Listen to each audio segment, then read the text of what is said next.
Spike was going to hit some of the vampire hangouts, see if he could get a line on Kakistos. And then there was Sid. Sid?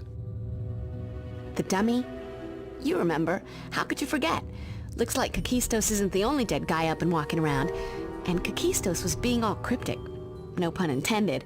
But he kept making comments that make me think there's more going on here. I've got a few theories, but they require more research. Sid seemed to know something about it, but he was all mysterious too. I hate that in a wooden puppet. Yes, we all do. So, you said you had theories? Let's hear them. Giles just doesn't want to tell you that his big theory, actually, my theory. I'm sure you haven't forgotten the visit we had from Willow's vampiric doppelganger. We owe that wonderful brush with alternate dimensions to Anya. Yay me! You know, if I hadn't brought evil skanky vampire Willow into this dimension by accident, we would all be completely lost in this conversation right now. So, what then? We're dealing with alternate dimension Kakistos? Yeah, our research certainly turned out plenty of precedent for dimensional bleed.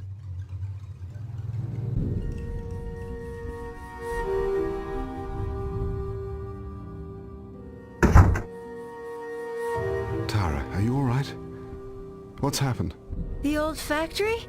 Morphed into a big old vampire blood factory, human cattle, all kinds of fun stuff. And in the middle of it all, Ethan Rain and a bunch of Bakemono. Ethan? What does that oily little snake have to do with this? I got the impression he had nothing to do with the factory changing. As for Ethan himself, I got the feeling he was testing me, but I don't have the first clue why. Maybe it's an alternate reality version of Ethan. I'm getting Tara to a doctor. Yes, I think that's wise. There's nothing more to be done this evening. I think we could all do with some rest at this point. Let's meet back here in the morning and we'll start a search for Ethan. See if we can't force these puzzle pieces together. Agreed. I just need to fill one last mail order. You go ahead. I'll wait and walk you home. I don't think any of us should be alone right now.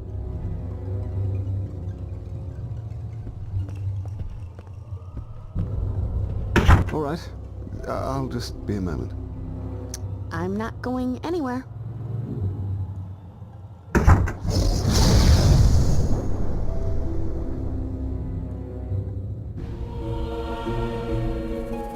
Hello again, Slayer.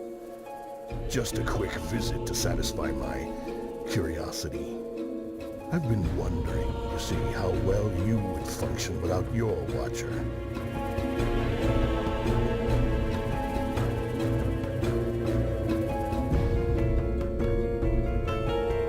What are you talking about, Hoof Boy? Giles is fine. He's in the basement. Yes. And he isn't alone.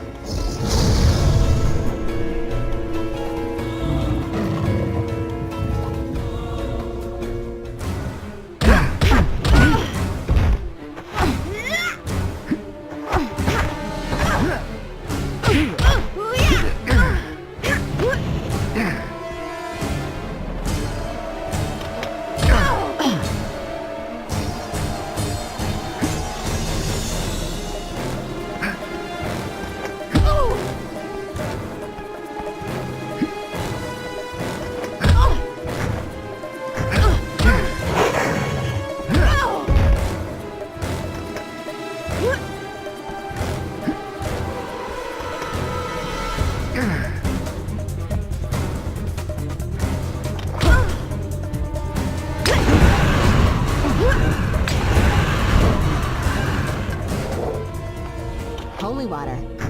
You gotta wonder who died and left this behind.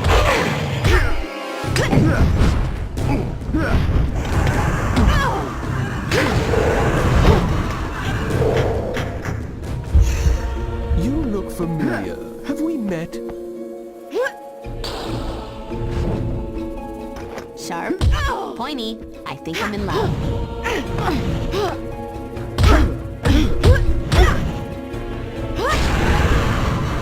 You should never have left the crypt today.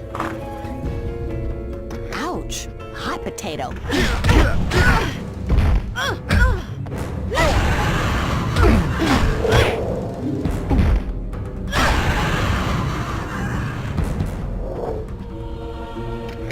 what I was looking for.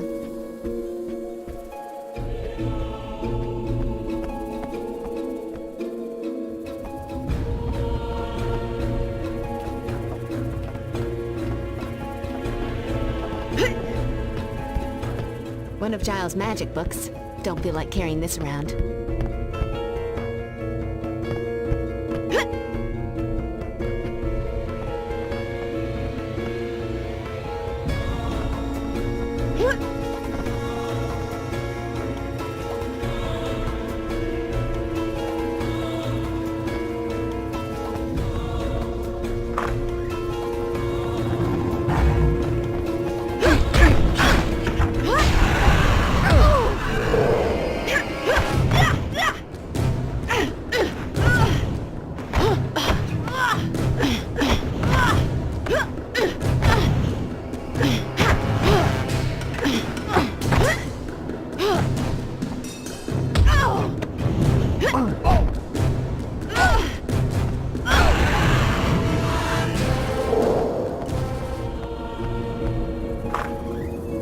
Thought I smelled something sweet.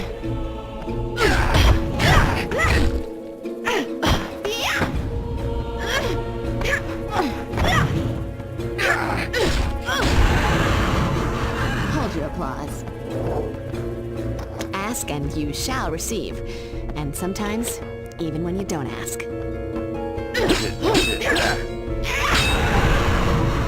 Never should have come into my town.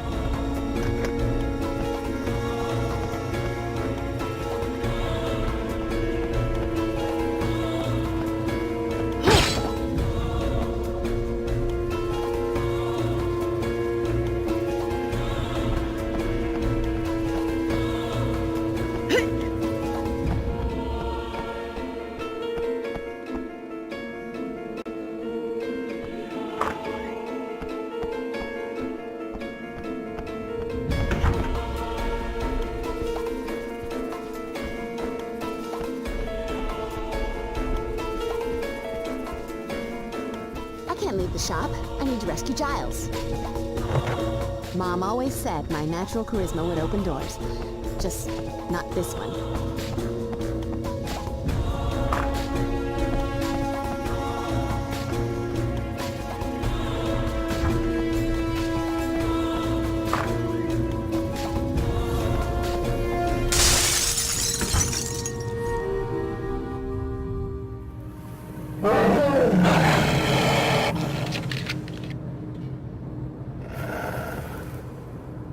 Giles, you okay?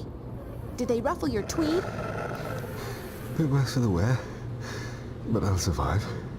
Thanks to the security cage. Remember when I said you were paranoid for wanting to lock away the priceless occult goodies? I meant it.